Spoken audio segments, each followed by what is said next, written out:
welcome to Spade Card Magic. Today I'm going to show you how to do the overhand false shuffle. So without further ado, let's get started. Alright, so the overhand false shuffle is a way to retain a stock on top of the deck, or just retain a card on top of the deck. So this is a very practical false shuffle that I use a lot.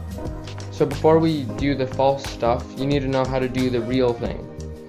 So how to do a real overhand shuffle: you want to take the deck, transfer it to your non-deck holding hand, so your dominant hand, and with your normal deck holding hand, you just peel off cards just like so.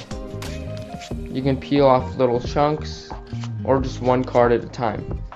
It really doesn't matter. So from this angle, just to make it a little bit easier, this is the top view. So you can just do it like that. And now, those were real shuffles. So that's like what a real shuffle should look like. That genuinely mixed up the deck. So now, if you take the cards or the stock of cards that you want to keep or not mix up, put those on top of the deck. I'm just going to have them face up just for the tutorial, but you should always put them face down on top of the deck just like so.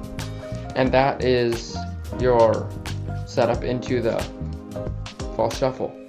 So once you have the stock or your cards on top of the deck, instead of just immediately going into the shuffle just like that, because this would be a genuine shuffle, see how your cards are lost in the deck?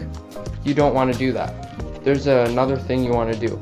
So you see this big stock of cards, you want to take a chunk a little bit behind it, just like that. So a small chunk behind those cards, just like so. And make sure the chunk is a little bit more random cards, including your stock, so you don't accidentally cut your stock in half and lose your stock in the middle of the deck. So after you take that chunk off, make sure it's a pretty good amount of cards, including your stock or your singular card. So after you take off that little bit, then you hold that in your hand like you're shuffling, and make sure these are face down, by the way. And then this is the trick or the technique that you want to incorporate to make it false. You want to use an in-jogged card.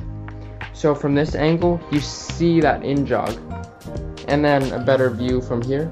An in-jog is just a card overhanging that's obviously not squared up like that, because above that is the stock. And then to do that, all you want to do is just normally peel off a card, but make sure it's slightly inward. And a good distance to do this is not square, is not half like that, maybe, so it's a half to a quarter inch, so you see the card above it. So after you in-jog that card just like so, you in-jog that, and then make sure you can tell that card is in-jogged so you can work on it later. Because if you can't tell that that's in-jogged, then you're going to have a lot of trouble later on. And then above that in-jog card, just shuffle it like normal, but make sure to shuffle more this way so you don't mix the in-jogged. And now, viewing it from this way, you can obviously see the in-jogged card. That's why I said to shuffle it more that way, so you don't mix up your in-jog with other cards. Because once you have your in-jog ready, all you want to do is just push like this, just like a thumb break, and down. And now what you have here is your stock and a bunch of random cards right here. So just shuffle those random cards just like normal and throw your stock on top. And now that's essentially what the false shuffle is. So let's go over that a few more times. So you want to take a little packet with the stock or the singular card, and then you can start shuffling, but you want to have an in-jog first. So just like that, it can be 1, 2, no more than like 5 cards, because then the in-jog gets a little bit hard to handle.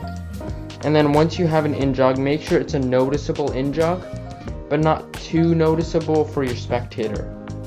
And then just above the in-jog, scoot your deck forward more so it's completely aligned with the rest of the packet. And then you can just start shuffling the deck just like that. And if you have something like this where you have multiple cards peeking out, it's usually the card like this one, the closest one to the right. That is your stock, one above the stock. So you can get your thumb here, push down, and there are those 4 aces. So if you do it correctly, your 4 aces, or your stock of cards, will always have the in jog right above it, just like so. And make sure when you do it, you don't shuffle on top of your in jog, just like so. Make sure you shuffle so the rest of the deck is square, so your in jog should be the only thing peeking out. And this is just a little bit of a tip. Make sure when you're doing these kinds of sleights that you need in jogs, out jogs, and stuff like that, you use like borderless cards, because it's kind of hard to tell what goes on, because you can't really see the end of the card very well with borderless cards. Well, maybe because of that design, but the borderless thing, you can't really see the end of the card. So that's why it's really good to in jog like that, and you can't really see really, it just looks like it's unsquare. Then if you keep shuffling, the borderless thing of it, you can't really tell like what's an in jog, because if you use bordered cards, this cards really stand out a little bit more. Hope you enjoyed, and I'll see you next time at Spade Card Magic.